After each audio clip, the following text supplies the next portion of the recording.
tout le monde. Alors aujourd'hui, je voulais vous faire une petite vidéo, en fait, pour vous, montrer, le mon henné que je vais faire, c'est-à-dire, du henné neutre et du katam. 70, 30. Enfin non, voilà à peu près donc 50 grammes de henné neutre et 30 grammes de katam.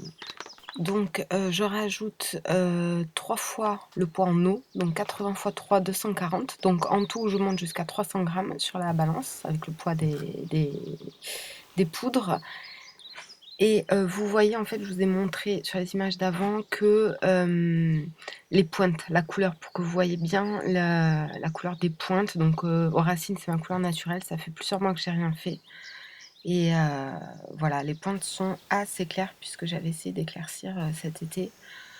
Donc je sépare mes cheveux, en 2, en partant des oreilles jusqu'en haut du crâne. Je prends tout l'arrière et je commence à appliquer, vraiment aux racines, en fait. Mèche par mèche aux racines et j'étale bien le long de ma mèche. Je fais pas encore les pointes, j'étale ce qu'il y a sur mes doigts. Le plus difficile quand on fait un henné ou des poudres, c'est de trouver le bon dosage d'eau. Donc moi, je mets à peu près, 3 fois. Enfin non, en tout, je mets 4 fois. Je commence par 3 fois et après je rallonge jusqu'à à peu près 4 fois. Pas tout à fait, mais 4 fois et il y a vraiment, une consistance, parfaite à un moment donné. D'ailleurs là, c'était bien. C'était nickel, ça j'ai dû faire une goutte ou 2, voilà.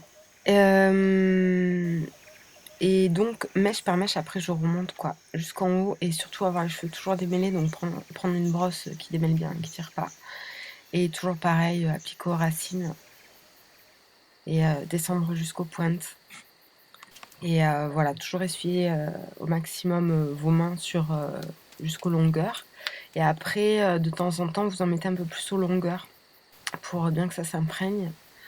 Voilà et toujours essayer de bien, bien démêler et mettre, un petit peu par un petit peu quoi, petit à petit et après vous tirez bien jusqu'à vos longueurs, bien, bien, bien. Tout le reste, en fait, vous mettez toute la pâte. Il y a à peu près 400 grammes de pâte. Moi, sur mes cheveux là, c'était pile poil assez. Heu, je peux même peut-être faire 70 grammes de poudre au départ au lieu de 80. Enfin, 80, c'est bien. Comme ça, il y a bien assez pour mettre aux pointes. Alors vous allez voir le résultat, ça a bien marché. En fait, là, l'idée d'abord, c'est de pas faire de shampoing après. Je voulais vous montrer ce que ça fait, de faire un henné et pas faire de shampoing. Alors pour pas faire de shampoing, il faut pas qu'il y ait d'huile, en fait. Vous pouvez rajouter de l'aloe vera, vous pouvez rajouter un peu de crème fraîche, un petit peu de miel, mais pas de, trucs gras, pas d'huile parce que sinon, vous êtes obligé de faire un shampoing, quoi. Pour rincer l'huile, c'est chaud. Donc ou un tout petit peu, quoi, une toute petite cuillère, vous pouvez, mais pas plus. Ou en mettre un peu avant sur vos cheveux, avant de mettre le henné. Donc vous terminez tout le henné bien sur les longueurs et en fait après il faut vraiment bien, là j'ai coupé quand même la vidéo parce que c'était hyper long, enfin hyper long, ça devait durer voilà un quart d'heure, au moins 20 minutes. Donc il faut bien bien étaler bien les longueurs avec tout le reste au-dessus du saladier et après bah, vous remontez, vous massez les racines, vous remontez et voilà et vous mettez une serviette et je laisse poser toute la nuit, au moins voilà, au moins 8 heures, enfin toute la nuit quoi. Et le lendemain donc le lendemain, j'ai pas fait de shampoing. J'ai pris un tout petit peu de démêlant pour bien faire, glisser un peu les poudres et tout sur les pointes, pas trop sur les longueurs. Ça a été super chaud à rincer. Ça faisait un effet encore pas bien rincé, enfin ça faisait les cheveux super lourds. Donc je les ai accrochés comme ça et j'ai rien fait, je les ai même pas brossés, j'ai rien fait, j'ai juste mis une pince derrière et là, je les ai détachés et là, vous voyez, c'est un truc de fou, quoi. Ils sont gavés frisés et ça a bien pris. Les pointes, elles sont plus du tout, orange, elles sont bien noires. Là, on voit bien le avant-après.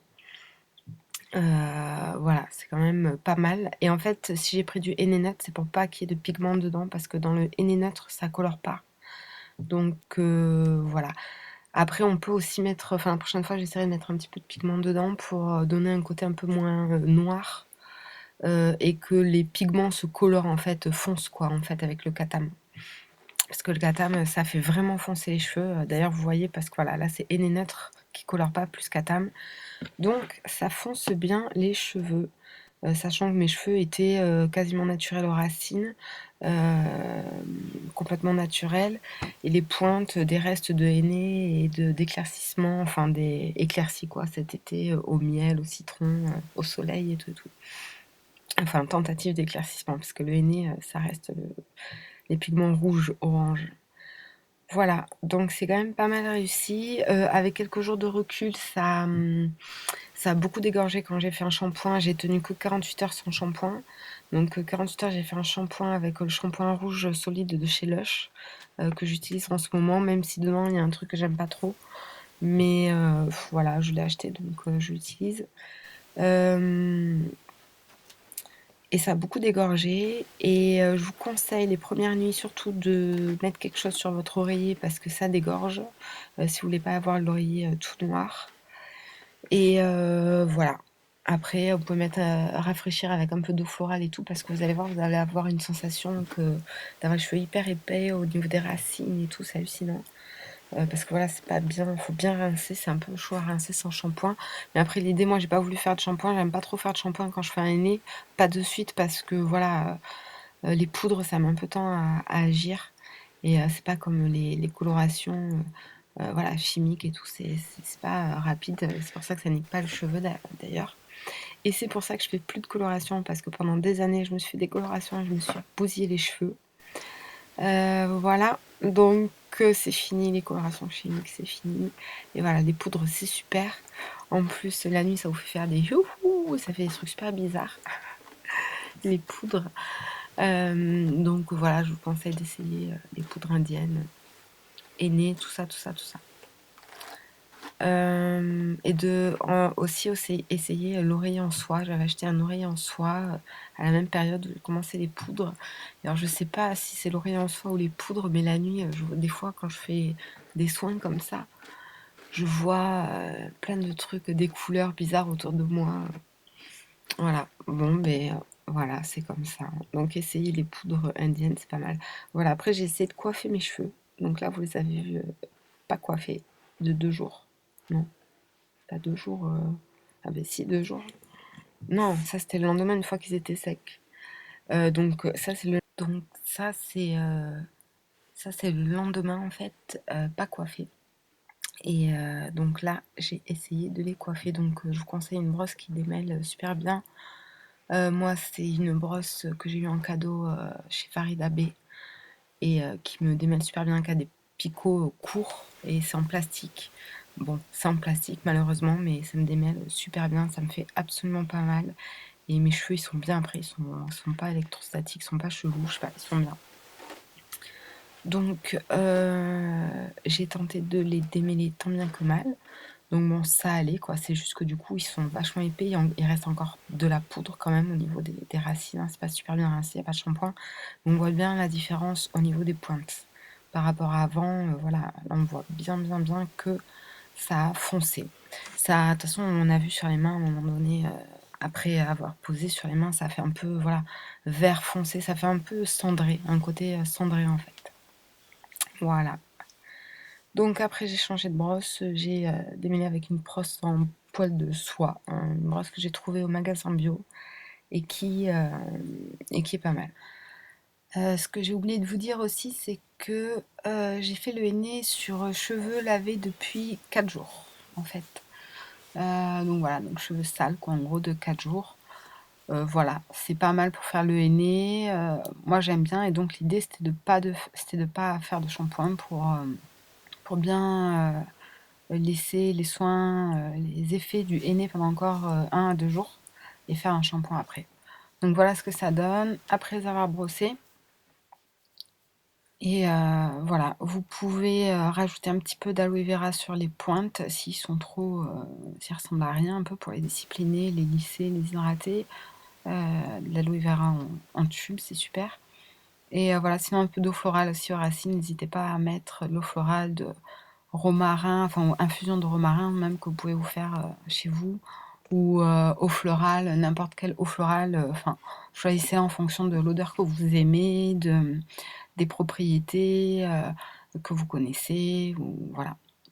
Au niveau du cuir chevelu, voilà, ça rafraîchit sans mouiller parce que pour celles qui me posent la question, Il y en a pas mal qui me posent par rapport aux cures de sébum et tout, la question des no-poo, si on peut faire des no-poo, si on a droit à un no-poo ou pas.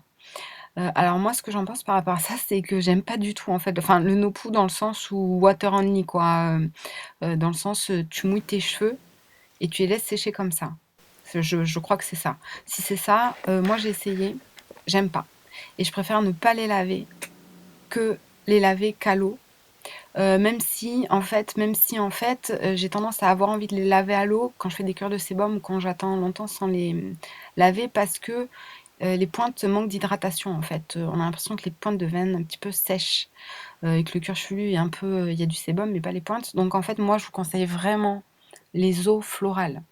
Choisissez-la bien. Faites attention parce que même en magasin bio, il y a des eaux florales où il y a plein d'ajouts dedans.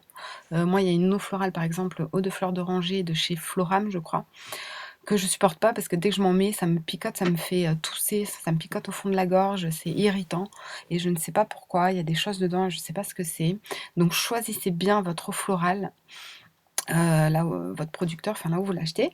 Et puis voilà, n'hésitez pas à vous en mettre bien sur le cuir chevelu et les longueurs parce que ça va, comment ça va équilibrer en fait la répartition du sébum, ça va hydrater les pointes et enlever un peu le sébum au niveau des racines, le faire mieux pénétrer et tout et tout. Et voilà. Et l'aloe vera aussi, c'est super pour le pouvoir de régulation des cheveux du sébum, quoi, au niveau, voilà, entre les racines et le cuir chevelu. Donc voilà, la vidéo est finie, je crois, donc je vous fais plein de bisous et je vous retrouve très vite pour de nouvelles aventures parce en ce moment, ça arrête pas. Donc voilà, je pense fort à vous et bisous.